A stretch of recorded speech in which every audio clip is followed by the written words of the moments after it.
Welcome to the Mussar video blog. Last week's parsha, we read about Moshe Rabbeinu being the humblest of all people.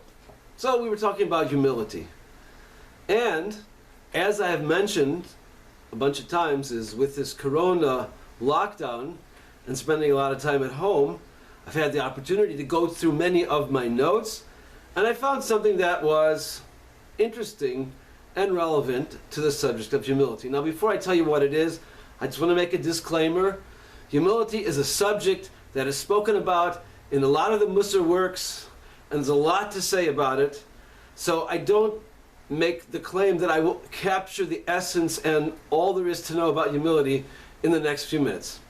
Nevertheless, I think there's a valuable point that we can make about a certain facet of humility. Okay, so here is this line that I found in my notes, and that is, true humility is not thinking less of yourself. It is thinking of yourself less. Okay, I'll read it again.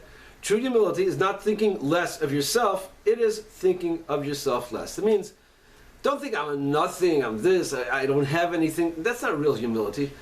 Real humility means just not spending so much time thinking about myself. Like, as we would call it, thinking about self-absorption, self-centeredness, that I am the center of everything and everything revolves around me. Sometimes we make the mistake in thinking that if a person says, oh, I'm not this and I can't do that, I'm not so special, and that's humility. No, that's not the essence of humility. If you really look at it, here you have a person, and I can't do this, and I'm not that, and I'm not this, and I'm not able to do that, and I'm so bad, and I'm not as good as that. That person is very self-absorbed. I mean, they are thinking about themselves quite a bit. And they may be getting sad about it, and maybe getting them down, but it's because they're not fulfilling the desire that they really have. They want to be special. They want everyone to say, oh, I am someone who deserves recognition. And they're not getting it. So instead they just feel so bad about themselves. But they're very self-absorbed. They're thinking about themselves all the time. Another example.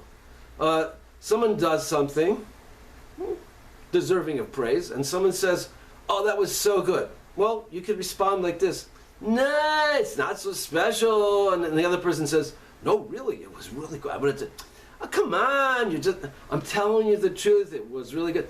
Well, meanwhile, for the next 5 minutes, the person's talking about himself, right? He's trying to supposedly deprecate himself and play down his virtues, but in the process, he's just talking about himself more and more and more. A more appropriate response, more in line with humility, would be to say, thank you. Hey, nice day today. Or, thank you. What's happening with you and your this and that? Just move the attention off of me.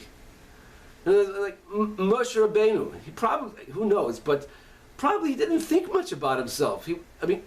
Look, we have to think about ourselves a certain amount because we have responsibilities. I have to know that I have to be at a certain place at a certain time. That's okay, because I have to know what to do. It's about self-absorption, like I'm thinking about myself, into myself, that kind of thing. Moshe Rabbeinu, he probably didn't even think in those terms. Like, how much time did I spend thinking about, I like this, I want this is what I'm feeling. No. It's all about what Hashem wants from me. What do I have to do? What's my responsibility to the world, to this person, to that person? What do I need to change within myself? All directed in a spiritual, godly way, not self-absorption. So I think we didn't capture, as I said at the beginning, we didn't capture everything there is about humility, but I think that's a good place to start.